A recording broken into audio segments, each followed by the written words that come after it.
تجھ کو جو تیرے نبی کو پسند. قابل قدر بزرگوں اور دوستوں، رونق افروز حفاظ کرام، شورا اعظام و سامعین اہل سنت، السلام علیکم ورحمۃ اللہ تعالی وبرکاتہ.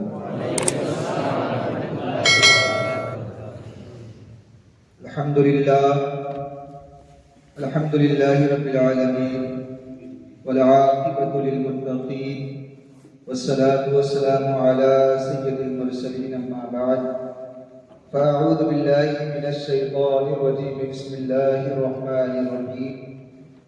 وَأَمَّا مَنْ خَافَ مَقَامَ رَبِّهِ وَنَهَى النَّفْسَ عَنِ الْهَوَىٰ فَإِنَّ الْجَنَّةَ هِيَ الْمَأْوَىٰ. آمنت باللہ صدق اللہ العظیم وصدق رسولہ النبی الامین المکین الکریم ونحن علی ذلک لمن الشاہدین والشاکرین والحمد للہ رب العالمین. آئیے سب سے پہلے نہایت عقیدت و محبت، ادب و احترام کے ساتھ اپنے اور ساری کائنات کے مرکز عقیدت گنبد خضرا میں آرام فرمانے والے آقا، دونوں عالم کے مالک و مختار، ہم غریبوں کے غم گسار، روز محشر ہم سبوں کی شفاعت کرانے والے آقا جناب احمد مصطفیٰ محمد کی بارگاہ عالی جہاں میں غلامانہ انداز میں جھوم جھوم کر درود پاک کا ہدیہ نچھاور کریں اور پڑھیں. اللہم صلی علی سیدنا و شفیعنا حبیبنا کریمنا مولانا محمد بارک وسلم. صلو علیہ صلاۃ و سلام علیک یا سیدی یا حبیبی یا رسول اللہ صلی اللہ علیہ وآلہ وسلم. اللہ کی سرتابہ قدم شان ہے یہ، اللہ کی سرتابہ قدم شان ہے یہ، انسان ہی انسان وہ انسان ہے یہ. اللہ کی سرتابہ قدم شان ہے یہ، انسان ہی انسان وہ انسان ہے یہ. ہمارے آقا وہ ہیں کہ اللہ کی سرتابہ قدم شان ہے، اور انسان نہیں انسان، یا ایسا انسان ہے کہ ان جیسا کوئی ہے ہی نہیں. انسان نہیں انسان وہ انسان ہے یہ. اور قرآن تو ایمان بتاتا ہے انہیں، قرآن تو ایمان بتاتا ہے انہیں، اور ایمان یہ کہتا ہے میری جان ہے. ایمان یہ کہتا ہے میری جان. قرآن تو کہتا ہے حضور ہی ایمان ہے. جیسا کہ حدیث پاک میں ہے لا یؤمن احدکم حتی اکون احب الیہ من والدہ وولدہ والناس اجمعین. حضور نے ارشاد فرمایا اے میرے صحابہ، اے میرے غلاموں، تم میں سے کوئی شخص کامل ایمان والا اس وقت تک نہیں ہو سکتا جب تک کہ وہ اپنے بال بچوں سے، اپنے والدین سے، اپنے اہل و عیال سے، یہاں کی دنیا کی ہر چیز سے سب سے زیادہ مجھے محبت محبوب نہ رکھے، ہر چیز سے زیادہ مجھ سے محبت کرے. اور جب انسان اپنی دولت، اپنی شہرت، اپنی عزت، اپنے والدین، اپنے بچوں اور دنیا میں جو کچھ ہے ہر چیز سے زیادہ حضور سے محبت کرتا ہے، حضور کہتے ہیں یہ کامل ایمان والا ہے. اسی لیے کہتے ہیں قرآن کہتا ہے حضور کو ایمان، اور ایمان سے پوچھو تو ایمان کہتا ہے حضور تو میری جان ہے. قرآن تو ایمان بتاتا ہے انہیں، ایمان یہ کہتا ہے میری جان ہے یہ. اور یا رسول اللہ ہمارا عقیدہ یہ ہے کہ تمہارا ذکر میرا دین و ایمان. یا رسول اللہ ہم آپ کا نام کیوں لیتے ہیں، ہم آپ کا یا رسول اللہ ذکر کیوں کرتے ہیں؟ اس لیے یا رسول اللہ تمہارا ذکر میرا دین و ایمان. یا رسول اللہ ہمارا دین بھی آپ کا ذکر ہے، ہمارا ایمان بھی آپ کا ذکر ہے. تمہارا ذکر میرا دین و ایمان یا رسول اللہ، اور تمہارا مصحف میرا قرآن. یا رسول اللہ، یا رسول اللہ آپ کا چہرہ جو ہے کہ ہمارے لیے قرآن ہے، کہ ہمارے لیے قرآن ہے. تمہارا مصحف میرا قرآن. یا رسول اللہ. اور چونکہ یہ محفل جو ہے اس کا نام ہی ہے جشن محفل غوثیہ. اللہ کے رسول صلی اللہ تعالیٰ علیہ وسلم کے بارگاہ مقبول شخصیت اور اللہ کے رسول صلی اللہ تعالیٰ علیہ وسلم نے جنہیں اپنی نیابت عطا فرمائی، ان کا نام حضرت شیخ عبد القادر جیلانی بڑے پیر دستگیر رضی اللہ تعالیٰ عنہ ہے. چونکہ حضرت شیخ سادی رحمۃ اللہ تعالیٰ علیہ فرماتے ہیں کہ جو محمد درمیان انبیاء، غوث اعظم درمیان اولیاء، جو محمد درمیان انبیاء، یعنی وہ کہتے ہیں حضور غوث پاک وہ ہیں کہ جیسے اللہ تعالیٰ نے ہمارے آقا صلی اللہ علیہ وسلم کو تمام انبیاء کرام کے درمیان میں الگ فضیلت عطا فرمائی ہے. جتنے انبیاء و رسول ہیں حضرت آدم سے لے کر کے اور حضرت عیسیٰ تک، ان سب میں سب کا کوئی آقا ہے، سب کا کوئی ماوا ہے، سب کا کوئی ملیا ہے، اور سب کا کوئی سردار ہے تو ہمارے آقا ہیں. ایسے آگے لکھتے ہیں کہ غوث پاک کو وہ شان حاصل ہے کہ جیسے اللہ کے رسول کو تمام انبیاء کے درمیان شان حاصل ہے، ویسے ہی غوث پاک کو تمام اولیاء کرام کے درمیان شان و مرتبہ حاصل ہے. ویسے غوث پاک کو ہے کہ تمام اولیاء کرام کے سردار ہیں، تمام اولیاء کرام میں بڑے ہیں، سب سے افضل اور سب سے اعلیٰ ہے. اس لیے آج ہم حضور کی ذکر کی محفل میں آئے ہیں، آج ہم غوث پاک کی ذکر کی محفل میں آئے ہیں.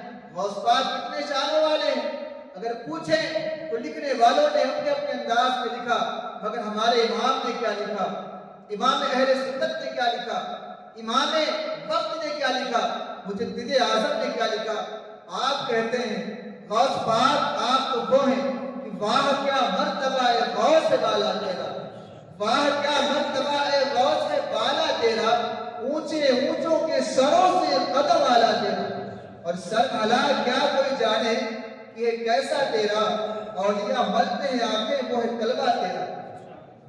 اور سارے کعبے جہاں کرتے ہیں کعبے کے طواف، کعبہ کرتا ہے طواف در بالا تیرا، کعبہ کرتا ہے طواف در بالا تیرا. اور جو ولی قبل ہوئے بعد ہوئے یا ہوں گے، جو ولی قبل ہوئے بعد ہوئے یا ہوں گے، سب ادب رکھتے ہیں دل میں میرے آقا تیرا، سب ادب رکھتے ہیں دل میں میرے آقا تیرا. اور حضور مفتی اعظم ہند مفتی عالم اسلام ارشاد فرماتے ہیں اپنے آپ کو دیکھتے ہوئے، مفتی اعظم ہند رحمۃ اللہ تعالیٰ علیہ لکھتے ہیں کہ بخت خفتہ نے مجھے روضے پہ جانے نہ دیا، بخت خفتہ نے مجھے روضے پہ جانے نہ دیا، چشم و دل سینے کلیجے سے لگانے نہ دیا. بخت خفتہ نے مجھے، یعنی میرا سویا ہوا نصیبہ جو تھا اس نے مجھے حضور کے روضے اطہر میں جانے نہ دیا. کاش میرا نصیبہ جاگا ہوتا اور میں بھی حضور کی بارگاہ میں حاضر ہوتا. بخت خفتہ نے مجھے روضے پہ جانے نہ دیا، چشم و دل سینے کلیجے سے لگانے نہ دیا. اور آگے لکھتے ہیں کہ اس شعر میں ہم سب کو نصیحت ہے، ہم سب کو عبرت ہے. جیسا کہ میں نے جو آیت کریمہ تلاوت کی ہے اور جو ہمارا آج کا موضوع ہے، موضوع کیا ہے؟ موضوع یہ ہے کہ غوث پاک کی محفل میں ہم آئے ہیں اور انشاءاللہ حضور غوث پاک رضی اللہ تعالیٰ عنہ کو وسیلہ بنا کر کے ہم اور آپ یہ دعا کریں گے اور اس محفل میں بیٹھے تو یہ نیت لے کر بیٹھیں گے کہ انسان جو ہے اگر تباہ ہوتا ہے تو اپنے نفس کی بدولت، اگر برباد ہوتا ہے تو اپنے نفس کی بدولت، اور انسان اگر کامیاب ہوتا ہے تو بھی اپنے نفس کی بدولت. اس لیے ہمارا جو آج کا جو موضوع ہے وہ موضوع اپنے نفس کو ہم کیسے قابو میں کر سکیں، کیسے اپنے نفس پر ہم کامیاب ہو سکیں. اور جو انسان نفس پر کامیاب ہو گیا وہ یقیناً دنیا میں بھی کامیاب اور آخرت میں بھی کامیاب. آپ مفتی اعظم ہند کا شعر سنیے. آپ لکھتے ہیں کہ میں اتنا گنہگار، اتنا سیاہکار کہ میرے اعمال کا بدلہ تو جہنم ہی تھا. یا رسول اللہ اعمال اتنے بدکار تھے، اعمال اتنے گئے گزرے تھے، اعمال اتنے خراب تھے، اعمال اتنے کالے تھے کہ میرے اعمال کا بدلہ تو جہنم ہی تھا. میں تو جاتا میرے سرکار نے جانے نہ دیا، میں تو جاتا میرے سرکار نے جانے نہ دیا. اور آگے لکھتے ہیں کہ میرے اعمال سیاہ نے کیا جینا دوبر. اتنے کالے اعمال، اتنے خراب اعمال، اتنے گناہوں میں ہم ڈوبے ہوئے کہ جب بھی گناہوں کی یاد آتی تڑپ جایا کرتے. جب بھی ہمیں احساس پیدا ہوتا ہم انسان ہو کر اتنا بڑا گناہ کر بیٹھے، ہم انسان ہو کر کے ایسے ایسے گناہوں میں ڈوب گئے، تو کہتے میرے اعمال سیاہ نے کیا جینا دوبر. جب وہ یاد آتے تھے تو پھر میں تڑپ جایا کرتا تھا. میرے اعمال سیاہ نے کیا جینا دوبھر، زہر کھاتا تیرے ارشاد نے کھانے نہ دیا. یا رسول اللہ اعمال تو ایسے تھے، سوچ رہا تھا زہر کھا لوں، زندگی ختم کر دوں، خودکشی کر لوں، مگر یا رسول اللہ آپ نے فرمایا خودکشی حرام ہے، اس لیے کہتے ہیں زہر کھاتا تیرے ارشاد نے کھانے نہ دیا، میرے اعمال سیاہ نے کیا جینا دوبھر، زہر کھاتا تیرے ارشاد نے کھانے نہ دیا۔ معزز سامعین کرام، جس آیت کریمہ کو میں نے اپنا موضوع بنایا ہے، اللہ تعالیٰ قرآن مقدس میں ارشاد فرماتا ہے تھوڑی دیر اطمینان اور سکون کے ساتھ مجھے سنیں، ٹھیک ہے، بالکل کہیں سے آواز نہ آئے، کیونکہ میری عادت خراب ہے، میں سنتا بھی ہوں الحمدللہ، اللہ کا شکر اور احسان ہے کہ میرے کان بلند ہیں اور میں سنتا بھی ہوں، دیکھتا بھی ہوں۔ ایسا نہیں کہ میں آنکھیں بند کر کے بول کے چلا جاؤں، کچھ سن بھی نہ پاؤں۔ اگر آپ بولیں گے تو وہ آواز مجھ تک آئے گی، اگر بولنا ہے تو میرے بعد آپ یہاں سے آ کر بولیے گا تاکہ سب سنیں گے۔ درود پاک ایک بار پڑھیں، صلی اللہ علیہ وآلہ صلی اللہ علیہ وسلم، صلاۃ و سلام علیک یا سیدی یا حبیبی یا رسول اللہ صلی اللہ علیہ وآلہ وسلم۔ اللہ تعالیٰ قرآن مقدس میں ارشاد فرماتا ہے وَأَمَّا مَنْ خَافَ مَقَامَ رَبِّهِ، اور وہ شخص جو اللہ کے حضور کھڑے ہونے سے ڈر گیا، اللہ کے حضور کھڑے ہونے سے ڈر گیا، خوف زدہ ہو گیا، اللہ کے حضور حاضر ہونے سے گھبرا گیا۔ یعنی یہ کیا بتایا جا رہا ہے؟ حشر کا میدان ہوگا، سب کی پیشی ہوگی۔ جو شخص یہ سوچا کہ آج جو کر رہے ہیں تو اللہ کے سامنے حاضر ہونا ہے، آج جو گناہ کر رہے ہیں اس کا جواب کسی اور کو نہیں اپنے رب کو دینا ہے۔ جو انسان اس خوف کی بنا پر ڈر گیا، گناہ سے بچ گیا۔ وَأَمَّا مَنْ خَافَ مَقَامَ رَبِّهِ، اور جو شخص اللہ کے حضور کھڑے ہونے سے ڈر گیا، وَنَهَى النَّفْسَ عَنِ الْهَوَىٰ، اور اپنی شہوات پر قابو پا لیا، اپنی خواہشات کو کچل ڈالا۔ نفس کہہ رہی تھی گناہ کرو، نفس اسے بھڑکا رہا تھا، نفس اسے گناہوں تک لے جا رہا تھا، مگر جو انسان اپنی خواہشات کو قابو رکھتے ہوئے یہ سوچ کر کے اس گناہ سے بچ گیا کہ جو گناہ آج ہم کرنے جا رہے ہیں ایک دن وہ بھی آئے گا جب ہمیں اس کا حساب دینا ہوگا۔ اب جو انسان وَأَمَّا مَنْ خَافَ مَقَامَ رَبِّهِ وَنَهَى النَّفْسَ عَنِ الْهَوَىٰ، جو انسان گناہ سے اس وجہ سے ڈرا کہ اللہ کے حضور حاضر ہوتا ہے تو پھر اس کے لیے کیا ہے؟ اللہ فرماتا ہے فَإِنَّ الْجَنَّةَ هِيَ الْمَأْوَىٰ، تو پھر اس شخص کا ٹھکانہ جنت ہے۔ پھر اس شخص کا ٹھکانہ کیا ہے؟ جنت ہے۔ یعنی اس آیت کریمہ میں اللہ تعالیٰ ہم اور آپ کو بتا رہا ہے اگر ہم اور آپ اپنی خواہشات کو قابو میں رکھ پائے، اگر ہم اور آپ اپنی خواہشات کو کچل کر رکھ دیے اور گناہوں میں نہیں گئے تو انشاءاللہ ہمیں یہ امید ہے کہ ہمارا ٹھکانہ فَإِنَّ الْجَنَّةَ هِيَ الْمَأْوَىٰ، ہمارا ٹھکانہ جنت ہوگا۔ اب ظاہر سی بات ہے انسان ہم اور آپ کے دو بہت بڑے دشمن ہیں، ایک ہے شیطان اور ایک ہے نفس۔ یہ دونوں ہمیں تباہ کرنے کے پیچھے ہمیشہ لگے رہتے ہیں۔ ان کی خواہش ہے کہ ہم اہدنا الصراط المستقیم سے ہٹ جائیں، ان کی خواہش ہوتی ہے کہ ہم برباد ہو جائیں، ہم تباہ ہو جائیں، دنیا کے اعتبار سے بھی اور آخرت میں بھی۔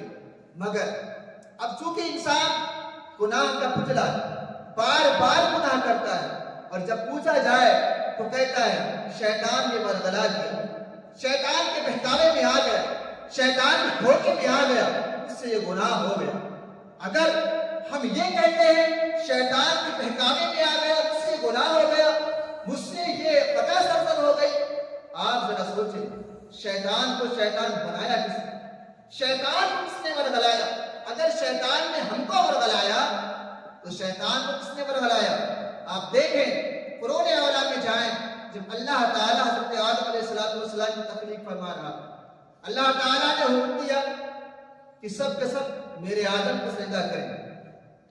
تمام فرشتے جو تھے حضرت آدم علیہ السلام کے لیے سجدے میں چلے گئے، مگر ابلیس جو تھا، شیطان جو تھا، وہ کھڑا رہ گیا۔ اور جب وہ کھڑا رہ گیا تو اللہ نے پوچھا تو کیوں نہیں جھکا؟ اس نے کیا کہا؟ انا خیر منہ، اے اللہ میں ان سے بہتر ہوں، اس سے بہتر ہوں۔ اور دلیل کیا پیش کی؟ خلقتنی من نار وخلقتہ من طین، اے اللہ تو نے مجھے آگ سے پیدا کیا ہے اور آدم کو تو نے مٹی سے پیدا کیا ہے، اور آج جو مٹی پر بلند ہے۔ اب چونکہ شیطان وہاں پر اکڑا اور اس نے کہا انا خیر، اے اللہ میں ان سے بہتر ہوں۔ اب آپ ذرا سوچیں شیطان تھا اور جس کو کہتے ہیں نفس، اب نفس نے ابھارا، اے ابلیس تو ان کو سجدہ کرے گا جنہیں اللہ نے مٹی سے پیدا کیا، تو آگ سے پیدا کیا گیا ہے۔ اب ابلیس نے اپنے نفس کی سنی، جس کی بدولت اللہ چاہتا تو یقیناً وہیں پر اس کو بہت منہ توڑ جواب عطا فرماتا، مگر اللہ نے کہا ابلیس اے شیطان تو نے میرے حکم کی نافرمانی کی ہے، لہذا تو میرے بارگاہ سے چلا جا، اور وہ بھگا دیا۔ تو وہاں سے کیا پتا چلا شیطان کو بھی اگر کوئی بھگانے والا ہے تو اب آپ اس کی نفس ہے۔ اس سے پتہ یہ چلتا ہے شیطان سے بڑا کوئی دشمن ہے وہ ہمارا نفس ہے، ہمارا نفس۔ اب اس نفس کو قابو میں کیسے رکھا جائے، اس نفس کو کنٹرول کیسے کیا جائے؟ یقیناً اگر یہ چیز کنٹرول کرنا ہے تو ہم کو اپنے صوفیہ اکرام کی تاریخ کو دیکھنا ہوگا۔ اگر اپنے نفس پر قابو پانا ہے تو اپنے بزرگوں کی تاریخ کو اٹھانا ہوگا۔ آپ کہیں اور مت جائیے۔ آج ہمارا کا مسئلہ ہے 5 وقت کی نماز میں ٹائم پر نہیں حاضر ہو پاتے ہیں، اپنے نفس کی سنتے ہیں، خواہش کو سنتے ہیں، اور یقیناً آپ لوگ والا بات کے لائق ہیں، اس لیے کہ یہ موسم ٹھنڈیوں کا موسم ہے۔ یقیناً آپ نے اپنے نفس کو کچلا ہے اور کچل کر کے پھر آپ یہاں پر آئے ہیں۔ کیوں یہاں پر آئے ہیں؟ کیونکہ اس وقت جو ٹائم ہے ہر انسان بستر میں ہوا کرتا ہے۔ ٹھنڈیوں کے موسم میں کوئی بستر چھوڑنا نہیں چاہتا، مگر یقیناً آپ کا بھی نفس کہہ رہا ہوگا کیا چاہو گے وہاں پر، کیا سننے چاہو گے، کیا ملے گا وہاں سے؟ چلو آرام کرو، کیا ملے گا؟ ٹھنڈک کا موسم ہے، بستر میں پڑے رہو، بستر میں لیٹے رہو، یہی سے کچھ باتیں سن لیں گے۔ مگر آپ نے اپنے نفس کی نہ سنی، آپ نے کہا نہیں میں یقیناً جاؤں گا، بہت بات کرنے کے لیے جانا۔ تو اب چونکہ آپ جو ارادہ بدل کر چلے آئے گویا آپ نے اپنے نفس کو شکست دے دیا۔ اگر آپ اپنے نفس کو شکست نہ دیے ہوتے آپ یہاں تک نہ آتے۔ اب صوفیہ اکرام کی تاریخ اٹھا کر کے دیکھیں، انہوں نے اپنے نفس کو کیسے کنٹرول کیا ہے، انہوں نے اپنے نفس کو کیسے قابو میں رکھا ہے۔ کہیں اور نہ چاہیے، لکھنؤ کی دھرتی میں جائیے۔ لکھنؤ میں ایک بزرگ ہے جن کا نام ہے حضرت شاہینہ شاہ لکھنوی رحمۃ اللہ تعالیٰ، حاضر دیے ہوں گے آپ۔ ہم اور آپ ہیں 5 وقت کی نماز وقت پر نہیں حاضر ہو پاتے، فجر کا وقت آتا ہے اور سوچتے ہیں نفس کی سنتے ہیں۔ اگر نفس کی نہ سنتے ہوتے مسجد تک پہنچتے۔ جیسے نفس آپ کو بہکائے وہاں پر آپ اگر یہ آیت کے ذہن میں لائیں وَأَمَّا مَنْ خَافَ مَقَامَ رَبِّهِ، اے انسان اگر آج نفس کی سنے گا تو کل اللہ کی بارگاہ میں حاضر ہونا ہے اور اللہ کی بارگاہ میں اس کا جواب دینا ہے۔ اگر آج تو نے اپنے نفس کو نہ کچلا وَنَهَا النَّفْسَ عَنِ الْهَوَىٰ، اگر تو نے اپنے نفس کو نہ کچلا تو یقیناً ٹھکانہ جو ہے وہ جہنم ہی ہوگا۔ اور انسان کی بات سوچ لے گا تو یقیناً اب اس پر نیند جو ہے وہ حاوی نہیں ہو سکتی، اب اس کو نیند جو ہے وہ کوتاہی نہیں ڈال سکتی اور اسے شیطان بہکا نہیں سکتا ہے۔ حضرت شاہینہ شاہ لکھنوی رحمۃ اللہ تعالیٰ علیہ، آپ کا یہ معمول تھا کہ 5 وقت کی نماز تو آپ ادا ہی کرتے تھے، اس کے علاوہ جو نفلی نمازیں ہوا کرتی تھی، تہجد کی نماز آپ کو پڑھنا ہوا کرتا تھا۔ رات کے تہائی حصے میں اٹھنا، رات میں اٹھ کر کے عبادت کرنا، کیونکہ انسان جو ہے نیند آنے لگتی ہے، انسان جو ہے وہ اونگنا شروع کر دیتا ہے۔ حضرت شاہینہ شاہ لکھنوی رحمۃ اللہ تعالیٰ علیہ، آپ جب رات میں اٹھتے تھے تو مصلی پر نہیں کھڑے ہوتے تھے، مسجد میں بھی نہیں کھڑے ہوتے تھے، آپ ایک دیوار پر کھڑے ہوا کرتے تھے اور دیوار پر کھڑے ہو کر کے پھر تہجد کی نماز ادا کیا کرتے تھے۔ اور وہ دیوار ایسی جگہ پر تھی کہ مان لیں یہ دیوار ہے، دائیں طرف بھی کھائی ہے بائیں طرف بھی کھائی ہے، اگر وہاں سے ڈیمیج ہوئے گرے تو کہاں جائیں گے؟ نیچے جائیں گے۔ مریدوں نے پیچھے پوچھا اے میرے شیخ آخر مسجد موجود ہے، آخر جگہ بھی ہموار ہے اور آپ دیوار پر کھڑے ہو کے کیوں نماز ادا کرتے ہیں؟ آپ اطمینان سے پڑھا کریں، مسجد میں نماز ادا کر لیا کریں۔ تو آپ نے فرمایا اے میرے غلاموں، اے میرے چاہنے والوں، مسئلہ دراصل یہ ہے کہ اگر میں مسجد میں نماز ادا کروں گا، اگر میں اطمینان کے ساتھ زمین پہ نماز ادا کروں گا، ہو سکتا ہے مجھے نیند آ جائے، اور میں اس دیوار پر اس لیے کھڑے ہو کے نماز پڑھ رہا ہوں کہ اگر کہیں میری کیا کہتے ہیں میرا نفس بہکا اور کہیں مجھے نیند آئی، کہیں میں کوتاہی میں ڈوب گیا اور کہیں مجھے اونگ آئی، تو اگر میں گروں گا تو کہاں جاؤں گا؟ کھائی میں جاؤں گا۔ تو گویا آپ یہ کہہ رہے ہیں اے میرے غلاموں، وہ نفس، وہ وجود، وہ جسم جو اللہ تعالیٰ کے حضور کھڑے ہونے میں کوتاہی کرتے، اگر وہ گرے تو وہ اسی لائق ہے، اگر وہ گر جائے تو اسی لائق ہے، پھر وہ وجود اس کام کے لائق نہیں جو اللہ کے حضور حاضر بھی ہو اور اس کو نیند بھی آئے. تو چونکہ آپ یہ درس دے رہے ہیں کہ اللہ تعالیٰ کی رضا میں، اللہ تعالیٰ کی عبادت میں اپنی نیند کو بھی قابل خاطر میں نہیں لا رہے ہیں. اور یہی حال حضرت شیخ شبلی رحمۃ اللہ تعالیٰ علیہ کا ہے، جن کا نام ہم شجرہ میں پڑھتے ہیں کہ پہلے شبلی شیر ہے دنیا کے کتوں سے بچا، ایک کا رکعت کے واقع بیریا کے واسطے. آپ کا کیا معمول تھا؟ رات میں جب آپ عبادت کیا کرتے تھے، چونکہ انسان جو ہے فطرت کا تقاضا ہے نیند آئے گی، کبھی بھی نیند آ سکتی ہے، ہم چاہ کر بھی نیند پر قابو نہیں پا سکتے، مگر اولیاء کرام نے اس منزل کو بھی پار کیا ہے. حضرت شیخ شبلی رحمۃ اللہ تعالیٰ علیہ، آپ جب رات میں آپ کو عبادت کرنا ہوا کرتا تھا تو اپنی آنکھوں میں نمک چھڑک دیا کرتے تھے، اپنی آنکھوں میں نمک چھڑک دیا کرتے تھے. لوگوں نے پیچھے پوچھا، اے شیخ شبلی آپ اپنی آنکھوں میں نمک کیوں چھڑک دیا کرتے ہیں؟ نمک چھڑکنے کی کیا حاجت پڑ گئی؟ اپنی آنکھ کو نمک سے کیوں خراب کرتے ہیں؟ حضرت شیخ شبلی نے کہا، اے میرے مرید اے میرے چاہنے والوں، میں نمک اس لیے چھڑک لیتا ہوں، نمک جب چھڑکوں گا تو میری آنکھیں جو ہے ان میں نیند نہیں آ سکتی ہے، ان میں جلن کی وجہ سے اس میں نیند نہیں آئے گی، لہذا میں اپنے رب کی عبادت کر رہا ہوں تو میں اتنا بھی نہیں گوارا کرتا کہ اس میں نیند کبھی شمار ہو، اس میں نیند بھی آئے، خاص اس میں اللہ تعالیٰ کی عبادت کرنا چاہتا ہوں. یہ ایسے صوفیاء کرام ہمارے گزرے. اور جو انسان اپنی نفس پر قابو پا لے، نبی پاک علیہ الصلوۃ والسلام نے ارشاد فرمایا، نفس کو اگر کچلنا ہے اور نفس کو اگر زیر کرنا ہے، نفس کو اگر خاطر میں نہیں لانا ہے، چاہتے ہیں کہ آپ کی نفس جو ہے وہ کچلی جائے، آپ کی نفس دب جائے، تو آپ فرماتے ہیں نبی پاک علیہ الصلوۃ والسلام کہ اس انسان کو چاہیے کہ کثرت کے ساتھ روزہ رکھا کرے، روزہ کثرت کے ساتھ رکھے. اور وہ لوگ نبی پاک علیہ الصلوۃ والسلام نے ارشاد فرمایا، وہ نوجوان جو شادی کے لائق ہو چکے مگر ہاں کسی بنا پر ابھی ان کی شادی نہیں ہو پا رہی، کسی بنا پر وہ شادی نہیں کر پا رہے ہیں، تو ان کو چاہیے کہ اگر وہ گناہ سے بچنا چاہتے ہیں، اگر وہ اپنے نفس کے جال سے بچنا چاہتے ہیں، تو ان کو چاہیے کہ وہ روزے رکھیں، کثرت کے ساتھ روزے رکھیں. اس لیے روزہ جو ہے یہ قاطع نفس ہے، قاطع شہوات ہے. اگر روزہ رکھیں گے تو اللہ تعالیٰ اس روزے کی برکت سے ہماری شہوت کو ہے وہ کم کر دے گا، ختم کر دے گا. اور آپ نے فرمایا دوسرا طریقہ جو ہے وہ ہے کثرت الذکر، زیادہ ذکر کرنا. اگر نفس سے بچنے کا کوئی طریقہ ہے تو وہ ہے زیادہ ذکر کرنا. اور ہم اور آپ کا کیا مسئلہ ہے؟ ہم اور آپ اگر 2-4-10 لوگوں میں جائیں، وہاں پر بھی ہم ہمیشہ اپنے نفس کے غلام بنے ہوئے، ہر وقت اپنے نفس کو ہی پیروی کر خاطر میں لاتے ہیں، ہر وقت اپنے نفس کی سوچتے ہیں، ہر وقت اپنے نفس کی سنتے ہیں.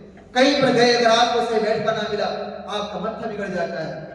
میں شان والا، میں اپنے معاشرے کا اچھا انسان، میں تو حاجی انسان، میں تو نمازی انسان، میں تو مالدار انسان، مجھے اچھی کرسی چاہیے تھا، میرا بیٹھنا اچھی جگہ ہونا چاہیے تھا.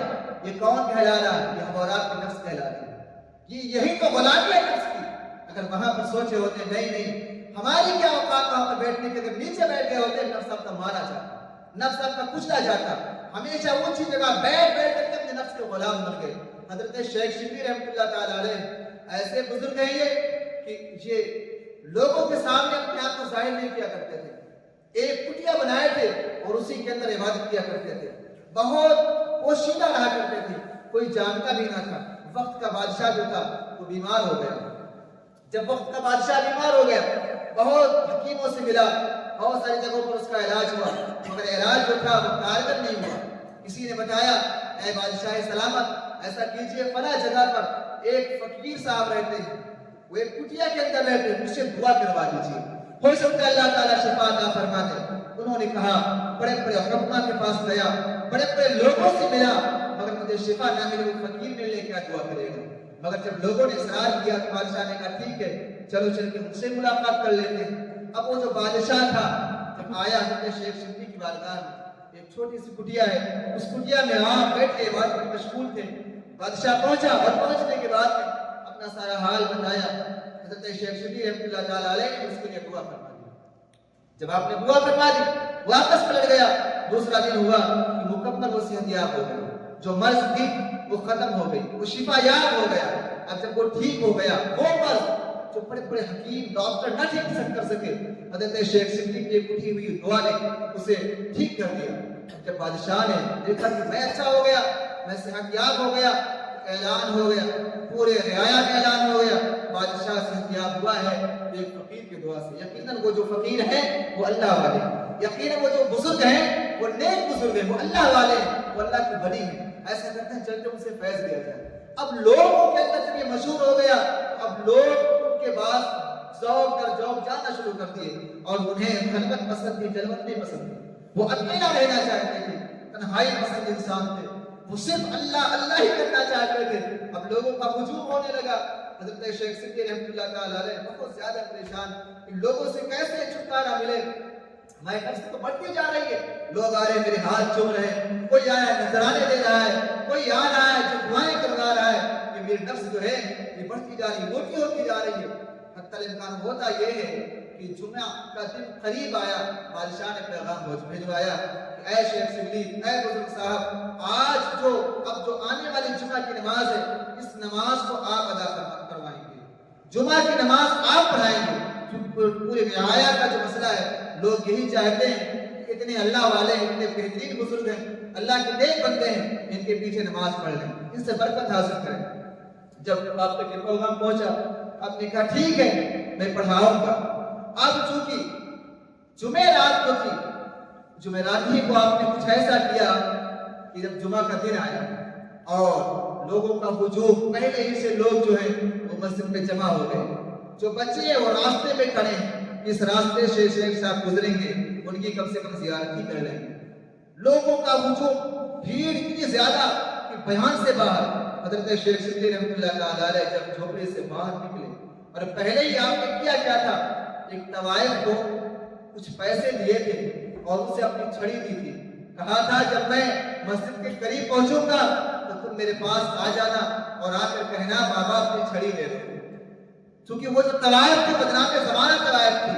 اب حضرت شیخ سدی رحمۃ اللہ تعالی علیہ اتنے بڑے اللہ کے بزرگ شہرا ہو گیا لوگوں میں، آپ نکلے جمعہ کی نماز ادا فرمانے کے لیے، مسجد کے قریب پہنچے، لوگ آ رہے ہیں ہاتھ چوم رہے ہیں، لوگ آ رہے ہیں زیارت کر رہے ہیں، اور اتنے میں آپ راستے سے چل رہے تھے، وہی طوائف بدنام زمانہ طوائف، لوگ سب جانتے ہیں یہ بدکار عورت ہے، یہ طوائف اپنا جسم بیچتی ہے، وہ آئی اور آئے کر کہا بابا ذرا ٹھہریے۔ لوگ حیرت میں پڑ گئے، یہ طوائف بابا سے کیا کہا، اس نے بابا کو پکارا۔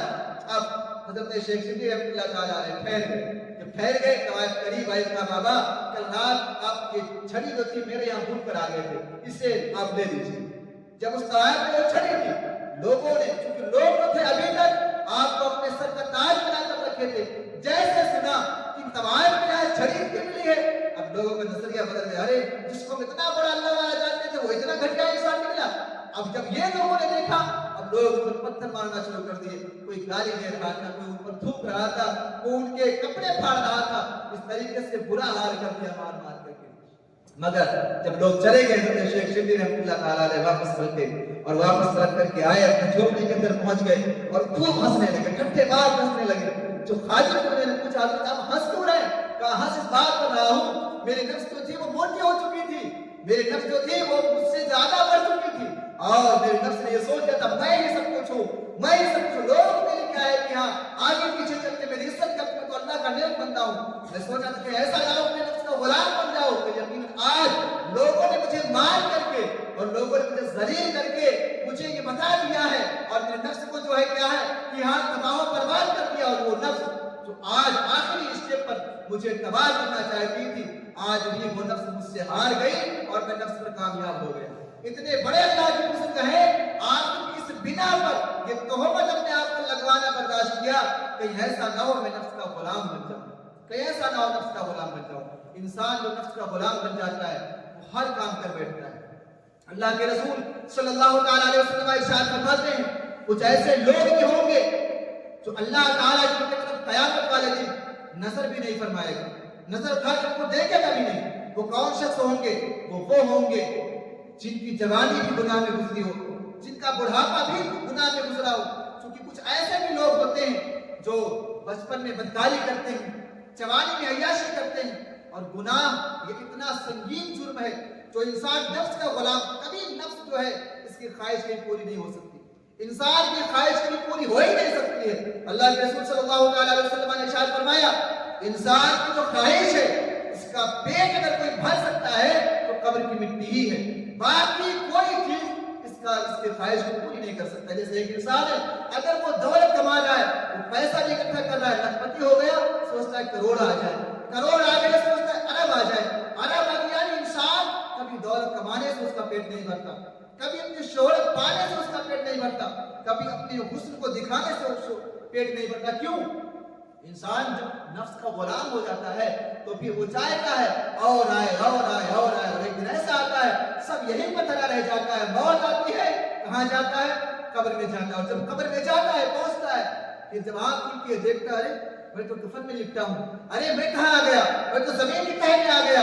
افسوس کرتا ہے، ہائے اگر تھوڑا وقت ملا ہوتا اور میں اللہ کے حضور حاضر ہو گیا ہوتا، اللہ کے حضور حاضر ہو کر کچھ عبادت کر لیا ہوتا، آج تو میں نے کچھ بھی نہیں کمایا ہے، وہ جو میں نے کمایا تھا وہ سب تو وہیں رہ گیا، میرے ساتھ کیا آیا ہے، آج میرا کیا ہوگا؟ تو وہ وقت آئے کہ پچھتانا پڑے، اس سے پہلے اپنے آپ کو کنٹرول کرے، اس سے پہلے اپنے آپ کو اپنے اندر کرے، قابو میں کرے۔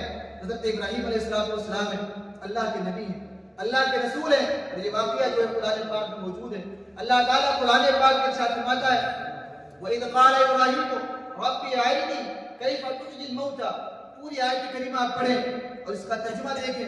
حضرت ابراہیم علیہ السلام نے اللہ تعالیٰ کے حضور یہ عریضہ پیش کیا، اے پروردگار عالم، تو کیسے لوگوں کو زندہ کرتا ہے اور کیسے لوگوں کو موت دیتا ہے؟ میں دیکھنا چاہتا ہوں کہ مرے ہوئے کو کیسے تو زندہ کرتا ہے اور کیسے لوگوں کو موت دیتا ہے۔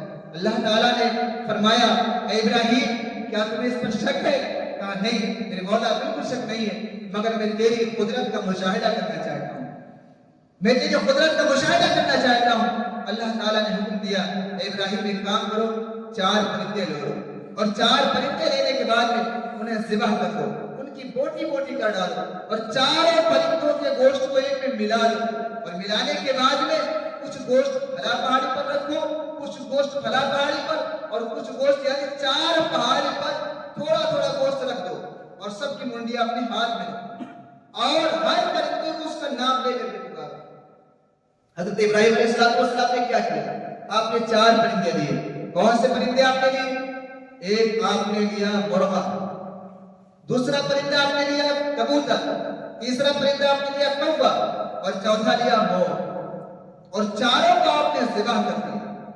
ذبح کر کے ان کا گوشت ایک میں ملایا، قیمہ بنایا، اور تھوڑا تھوڑا گوشت 4 پہاڑی پر رکھ دیا، اپنے ہاتھ میں 4 کا سر لیا، پھر آپ نے پکارا، اے مور آ جا۔ اب وہاں سے گوشت اٹھا، ہر جگہ 4 پہاڑی تھوڑا تھوڑا مل کر کے جسم بنا، اور آپ کے ہاتھ میں گیا، منڈے سے جڑ گیا، اڑ گیا۔ پھر آپ نے پکارا کبوتر، ایسے کبوتر نے بھی کیا، ایسے مرغے نے بھی کیا، اور ایسے کوے نے بھی کیا۔ اب بات یہ ہے، حضرت سبع سنابل میں حضرت میر عبدالواحد الگرامی رحمۃ اللہ تعالیٰ علیہ اس کی تفسیر لکھتے ہیں کہ حضرت ابراہیم علیہ السلام نے صرف انہی 4 پرندوں کو کیوں طلب کیا؟ آپ نے انہی 4 پرندوں کو کیوں ذبح کیا؟ اس کے پیچھے کی وجہ کیا ہے؟ تو آپ وجہ لکھتے ہیں، اس کے پیچھے کی وجہ یہ ہے، حضرت ابراہیم علیہ السلام نے کوے کو اس لیے ذبح کیا، کوّا جو ہوتا ہے وہ لالچی ہوتا ہے، کوے کے اندر لالچ ہوتی ہے، اور مور کو آپ نے اس لیے ذبح کیا کہ مور جو ہوتا ہے وہ اپنے حسن کو دکھاتا ہے، جب بھی 2-4 لوگ ہوں گے وہ پر کھول کر کے اور ناچنا شروع کر دے گا۔ آپ نے کبوتر کو کیوں ذبح کیا؟ اس کے پیچھے کی وجہ یہ ہے، کبوتر جو ہے وہ دوستی کرنے ماہر ہے، بہت جلدی دوستی کر لیتا ہے۔ اور آپ نے مرغے کو کیوں ذبح کیا؟ تو مرغے کو اس لیے ذبح کیا، مرغا جو ہے اس کے اندر شہوت زیادہ ہے، اس کے اندر خواہش زیادہ ہے، مادہ کے مقابل میں مرغے کے اندر خواہش زیادہ ہے۔ اب حضرت ابراہیم علیہ السلام نے ان 4 کو ذبح اس لیے کیا، آپ نے حقیقت میں مرغے کو نہیں ذبح کیا بلکہ اپنی خواہشات کو ذبح کیا، آپ نے کبوتر کو نہیں ذبح کیا بلکہ آپ نے بیجا دوستی کو ذبح کیا، اور آپ نے کوے کو نہیں ذبح کیا بلکہ لالچ کو ذبح کیا، اور آپ نے مور کو نہیں ذبح کیا بلکہ خوبصورتی کو ذبح کیا، دکھائے والے حسن کو ذبح کیا۔ اب بات یہاں پر یہ پیدا ہوتی ہے، حضرت ابراہیم علیہ السلام اللہ کے نبی تھے، آپ نے ان چاروں چیزوں کو اہم سمجھا، اس لیے انسان جو ہوتا ہے انہیں 4 چیز کا غلام بنتا ہے، اور انہیں 4 چیزوں کی وجہ سے اس کی نفس جو ہے اس کو گناہ کی طرف لے کر کے جاتی ہے۔ جب انسان کے اندر حسن ہوتا ہے، جب انسان کے اندر لالچ پیدا ہوتی ہے، جب انسان کے اندر شہوت پیدا ہوتی ہے، اور جب انسان کے اندر دوستی زیادہ بڑھانے کی چیزیں پیدا ہوتی ہیں۔ میں یہ نہیں کہتا ہوں آپ دوستی نہ کریں، مگر یقیناً دوستی ہر کسی سے نہیں کی جائے گی، دوستی اس سے کی جائے گی جو دوستی کرنے کا حقدار ہوگا۔ اس لیے کہ اللہ کے رسول نے ارشاد فرمایا ہے، انسان جب مرے گا اور جب اس کا حشر ہوگا تو اس کا حشر اس کے دوست کے ساتھ ہوگا، جو جس کے ساتھ دوستی کیا ہوگا حشر کے میدان میں بھی اس کے ساتھ ہی آئے گا۔ اور اللہ کے رسول نے فرمایا دوستی کیسے کرنا چاہیے، انہوں نے فرمایا الحب للہ والبغض للہ، دوستی کریں اللہ کے لیے اور دشمنی کریں وہ بھی اللہ کے لیے۔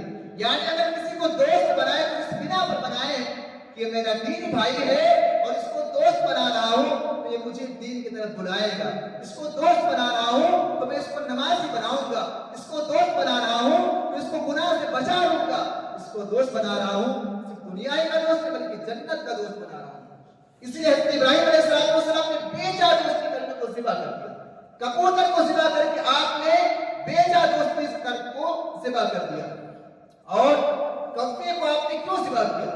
کوا لالچی ہوتا ہے، اور جس انسان کے اندر لالچ ہوس پیدا ہو جاتی ہے اس کا پیٹ کبھی بھرتا نہیں۔ جو لالچی انسان ہو گیا کبھی سکون نہیں پا سکتا ہے، پوری زندگی وہ لالچ لالچ لالچ لالچ میں مر جائے گا مگر اس کی لالچ ختم نہیں ہوگی۔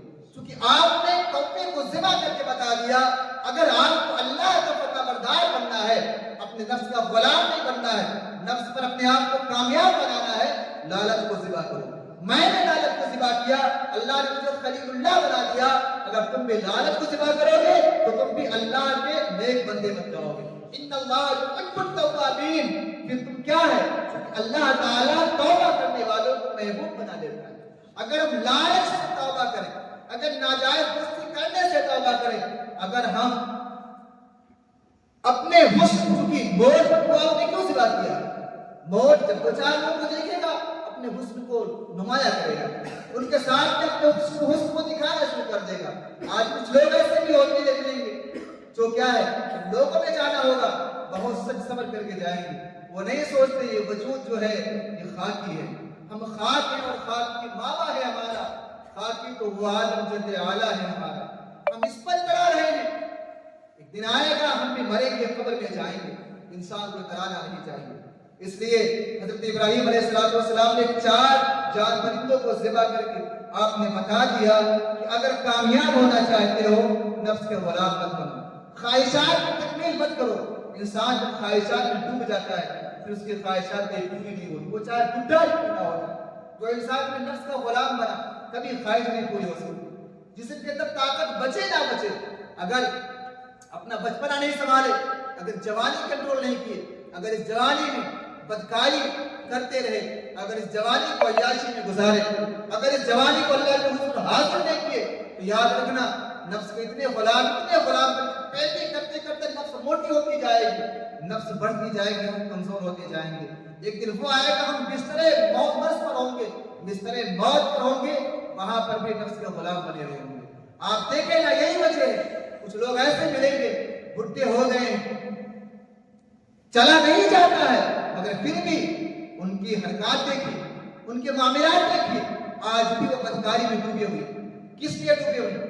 طاقت تو نہیں بچی جسم میں، اور اس کے باوجود اگر وہ زنا کر رہے ہیں، اگر وہ گناہ اور گناہوں کو آباد کر رہے ہیں تو اس وجہ سے وہ اپنے نفس کے غلام بن چکے ہیں، وہ اپنے نفس کے غلام بن چکے ہیں۔ اور انسان جب نفس کی پیروی کرتا ہے کہ خواہشات کو چلتا نہیں، حضرت امام غزالی رحمۃ اللہ تعالیٰ علیہ نے اپنی کتاب میں ایک واقعہ نقل فرمایا ہے، ایک شخص ایسا بھی تھا جو قبر کھودا کرتا تھا، اس کا کام تھا قبر کھودنا، وہ لوگوں کی قبر کو کھودا کرتا تھا۔ ایک بار ایسا ہوا کہ اس نے ایک قبر کھودی اور اس قبر میں ایک خاتون لائی گئی، اور جب لوگ اس کو مٹی دے کر کے چلے گئے اس نے اس قبر کو کھولا تو عورت کو دیکھا، اور چونکہ وہ نفس کا غلام تھا۔ اب آپ ذرا سوچیں، انسان قبرستان جاتا ہے، ہم کسی میت کو دیکھتے ہیں، کسی مردے کو دیکھتے ہیں، ہم تڑپ جاتے ہیں، کانپ جاتے ہیں، وجود کانپ جاتا ہے۔ کبھی ایسا بھی ہوگا ہم بھی مریں گے۔ جب لوگ ادھر مت دھیان رکھیں، جب ہم کسی کو مرتے ہوئے دیکھتے ہیں، کسی کی حالت نزا آپ دیکھیے، جب انسان مر رہا ہوتا ہے، نزا کے وقت آپ رہیے پھر دیکھیے کیا حالت ہوتا ہے، یقیناً گناہوں سے بچ جائیں گے، گناہوں سے چھوٹ جائیں گے، چھٹکارا مل جائے گا اگر حالت نزا کو دیکھ لیں گے۔ اللہ کے رسول صلی اللہ تعالیٰ علیہ وسلم نے ارشاد فرمایا اگر لوگوں کو پتہ چل جائے موت بھی سکتی، موت بھی سکتی، یقیناً وہ گناہوں کے قریب نہیں جائیں گے۔ اس لیے موت اپنے دردناک طریقے سے نکالی جاتی ہے کہ جیسے ریشم کا کپڑا ہو اور اس کو کانٹوں میں ڈال دیا جائے اور اس کے بعد میں ریشم کے کپڑے کو کھینچا جائے تو ریشم کا کپڑا سلامت نہیں آئے گا۔ اور حضور نے ایک اور جگہ ارشاد فرمایا کہ موت کی سختی اتنی سخت ہے کہ انسان کے پیٹ کے اندر ایک ایسا چھورا روکا جائے جس کے اندر کانٹے ہوں، جو نوکیلا ہو، کانٹوں دار چھورا ہو۔ حضور نے فرمایا کسی کے پیٹ کے اندر ایسا چھورا روکا جائے جس کے اندر کانٹے ہی کانٹے ہوں اور اس کے بعد چھورے کو خوب طاقت سے کھینچا جائے، چونکہ طاقت ہو گیا جب کانٹے لگا کر گیا ہے تو طاقت کے بنا کھینچ نہیں پائیں گے، اگر طاقت سے اس کو نکالیں گے تو آتے ہوں گے وہ بھی نکلیں گے ساتھ میں، جو جس جگہ کو پہنچا ہوگا ساری چیزوں کو باہر نکال جائے گا۔ اور جب تصور کریں چھوڑا جو پیٹ کے اندر دھوکا جائے اس کے اندر لوگ ہو کانٹے ہو اس کو جب کھینچا جائے گا کتنا محسوس ہوگی، کتنا تکلیف ہوگا۔ حضور ہمارے اس سے کہیں زیادہ اس وقت اس کا دماغ کام کرنا بند کر دے، اس وقت عالم غیب منتشر ہو جاتے ہیں، وہ وقت آئے اس سے پہلے اپنے آپ کو قابو میں کریں۔ وہ شخص حضرت امام غزالی رحمۃ اللہ تعالیٰ علیہ فرماتے ہیں کتاب میں لکھتے ہیں وہ شخص اتنا نفس میں ڈوب چکا تھا، اتنا نفس کا غلام بن چکا تھا کہ وہ قبر کھودا اور قبر کھودنے کے بعد اس خاتون کو باہر نکالا اور باہر نکالنے پر اس کے ساتھ زنا کیا، اس کے ساتھ بدکاری کیا۔ آپ ذرا سوچیں کبھی انسان ایسا کر سکتا ہے، کبھی انسان ایسا کر سکتا ہے؟ مگر ہاں جو غلام انسان ایسے نفس کا غلام بنا اور اس طریقے سے اپنے خواہشات سے ڈوب گیا، اس طریقے سے اپنی خواہشات کا غلام بن گیا کہ آپ سنتے رہتے ہیں کبھی کسی کورٹ میں بھائی بہن حاضر ہوئے بہن سے نکاح کرا، بتائیے یہ کیا ہے؟ نفس کی غلامی، یہ کیا ہے؟ نفس کی غلامی ہے۔ لوگ بہت کچھ گناہ ہو رہا ہے، بہت بڑے بڑے گناہ ہو رہے ہیں، اس لیے میں آپ کو آگاہ کرنا چاہتا ہوں اللہ کے رسول نے فرمایا ہے خواہشات کبھی پوری نہیں ہو سکتی، آپ کے نفس جو ہے کبھی پوری نہیں ہو سکتی، اس لیے خواہشات کا جو پیٹ ہے یہ کبھی بھرے گا نہیں دنیا میں، اس سے اگر کوئی چیز بھر سکتی ہے تو وہ کیا ہے؟ قبر کی مٹی ہی بھر سکتی ہے۔ اس لیے گناہوں سے توبہ کریں، اپنے آپ کو روکیں، اور حضور نے فرمایا روکنے کا سب سے بہترین ذریعہ جو ہے وہ اللہ کا ذکر ہے۔ جتنی کثرت کے ساتھ اللہ کا ذکر کریں گے ہم اتنا ہی گناہوں سے بچ جائیں گے، ہم اتنا ہی گناہوں پر قابو پا جائیں گے۔ اللہ کا ذکر کثرت کے ساتھ کریں، اور وہ لوگ جو شادی کی عمر کو پہنچے مگر شادی نہیں ہو رہی، ان کو لگتا ہے اس سے گناہ نہ ہو جائے، ان کو چاہیے کہ وہ روزے رکھنے شروع کریں۔ روزہ اس لیے روزہ جو ہے یہ قاطع شہوات ہے، شہوت کو کاٹنے والا ہے، اور اگر کوئی ایسا بھی ہے جو گناہوں سے ڈوبا ہوا ہے، کوئی ایسا بھی ہے جس کا دل گناہوں سے کالا ہو چکا، سیاہ ہو چکا، اور کوئی ایسا بھی ہے جس کا ضمیر مر چکا ہے، اب وہ چاہتا تو ہے بچنا گناہ سے مگر بچ نہیں پاتا، بار بار توبہ کرتا ہے، بار بار گناہ کرتا ہے، جتنے بار توبہ کرتا ہے اس سے کہیں زیادہ بار گناہ کرتا ہے، بچنا چاہتا مگر بچ نہیں پاتا ہے۔ اس کے لیے بہترین فارمولہ ہے کہ وہ ایسا کرے، عہد کر لے 40 دن تک مسجد میں صفائی کروں گا، مسجد کے غسل خانے کو دھوؤں گا، وضو خانے کو صاف کروں گا، مسجد میں جھاڑو لگاؤں گا۔ یقیناً اگر مسجد میں آپ ڈیوٹی لگا لیے، چاہتے ہیں کہ آپ اپنے نفس کو غلام نہ بنے، نفس کچھ بھی جائے اور آپ گناہوں سے بچ جائیں، گناہ جو تھے وہ نیکیوں میں بدل جائیں، تو آپ مسجد میں جھاڑو دینا شروع کریں۔ اس لیے اگر آپ مسجد سے گندگی کو صاف کرو گے اللہ تعالیٰ آپ کے دل سے، آپ کے اندر سے گناہ کی گندگی کو صاف کر دے گا اور آپ کو گناہوں سے بچا لے گا۔ آج وقت توبہ کر لو۔ نبی پاک علیہ السلام نے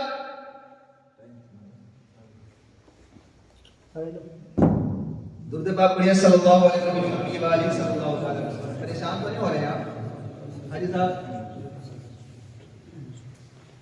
حضور نے ارشاد فرمایا اگر ہم گناہوں سے توبہ کر لیں، اتنے بڑے گنہگار ہیں، اتنے گناہوں میں ڈوبے ہوئے ہیں، یقیناً اللہ کے رسول صلی اللہ علیہ وسلم اگر گناہ تصور کریں، 7 سال کا بچہ وہ بھی گناہ میں ڈوبا ہوا ہے، 8 سال کا بچہ وہ بھی گناہ میں، جو بالغ بھی نہیں ہوا ہے اس کے بھی ایسے ایسے کارنامے سن لو تو دانت کے نیچے انگلی دبانے کو کا جی کرتا ہے، اس کو بھی سن لو تو ایسا لگتا ہے کہ زمین کے نیچے دھس جاؤ، ایسے ایسے گناہ، وہ گناہ جس کی وجہ سے کبھی کوئی پوری قوم تباہ ہوئی تھی، وہ گناہ ہمارے معاشرے میں پایا جاتا ہے، وہ گناہ کے آج ہم اس گناہ میں ڈوبے ہوئے ہیں۔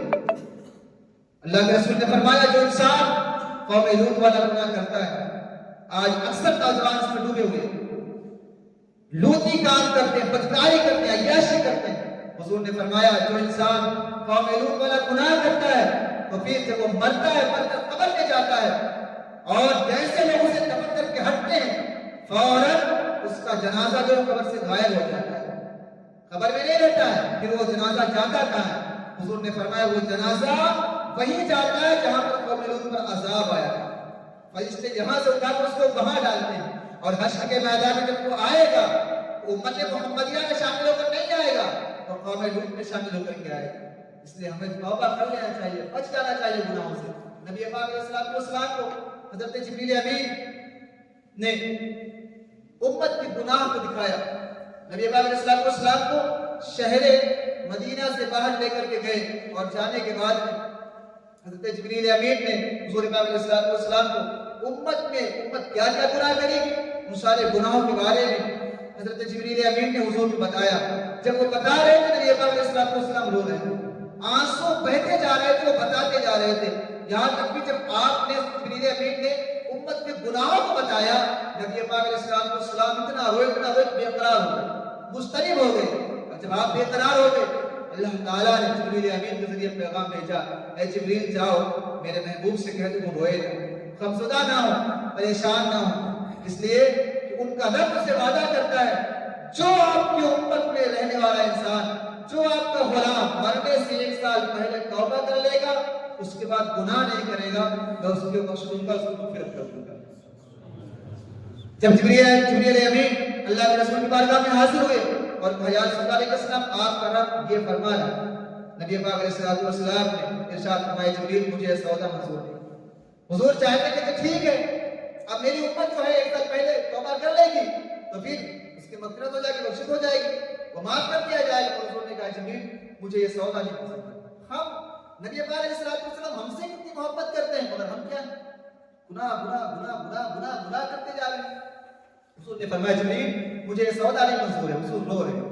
اللہ تعالیٰ نے پھر حکم دیا جبریل امین کو جبریل جا کر کے پھر میرے محبوب سے کہو کہ اگر آپ کی امت مرنے سے 1 مہینہ پہلے اگر توبہ کرتی ہے تو بھی میں اس کے گناہوں کو نیکیوں میں بدل دوں گا اور اس کی مغفرت عطا کر کے اسے جنت میں داخل کر دوں گا۔ جبریل امین آئے اور عرض کیا اے رسول اللہ علیہ السلام یا رسول اللہ آپ کا رب آپ کی طرف یہ پیغام بھیج رہا ہے کہ اگر آپ کی امت مرنے سے 1 مہینہ پہلے اگر توبہ کرتی ہے تو اللہ تعالیٰ اس کو معاف کر دے گا۔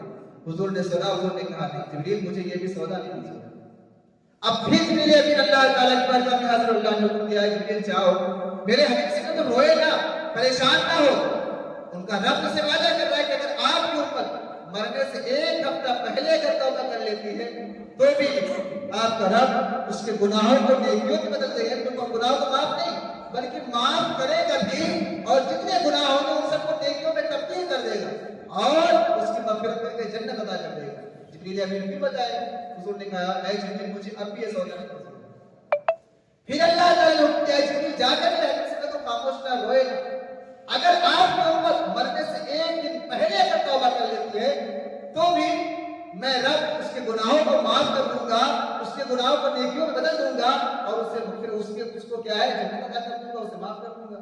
جبریل امین نے بتایا، نبی پاک علیہ السلام نے کہا اے جبریل مجھے اب بھی سودا نہیں منظور ہے۔ 1 دن پہلے یعنی 1 دن پہلے اگر توبہ کر لیتا تو بھی اللہ تعالیٰ اس کو معاف کر دے، مگر حضور نے کہا نہیں مجھے اب بھی یہ سودا نہیں منظور ہے، کیونکہ حضور جانتے تھے میری امت ہے یہ ایسے گناہ کریں گے توبہ کریں گے، گناہ کریں گے توبہ کریں گے، گناہ کریں گے توبہ کریں گے، کہ ایسا نہ ہو گناہ کر کے مر جائے اور پھر نہیں جہنم میں جائے۔ حضور تو اتنا چاہ رہے ہیں ان سے۔ اب جبریل امین حضرت مولا 1 دن پر بھی نہیں راضی ہو رہے ہیں۔ اللہ نے فرمایا جبریل جا کر کے میرے حبیب سے کہہ دو کہ اے محبوب اگر آپ کی امت کا فرد مرنے سے پہلے جب انسان کے روح آ کر حلق پہ ڈھکتی ہے، حرارت گرگرا لگتا ہے، یعنی سانس جو ہے وہ اندر نہیں جاتی باہر نہیں آتی، سانس ٹھہرنے والی ہوتی ہے، اللہ نے فرمایا اگر آپ کی امت کا شخص مرنے سے چند سیکنڈ چند منٹ پہلے یعنی روح کے حلق میں اٹکنے سے پہلے اگر توبہ کر لیتا ہے تو میں رب اس کے گناہوں کو معاف نہیں کروں گا اور اس کے گناہوں کو نیکیوں میں بدل کر کے اسے جنت عطا کر دوں گا۔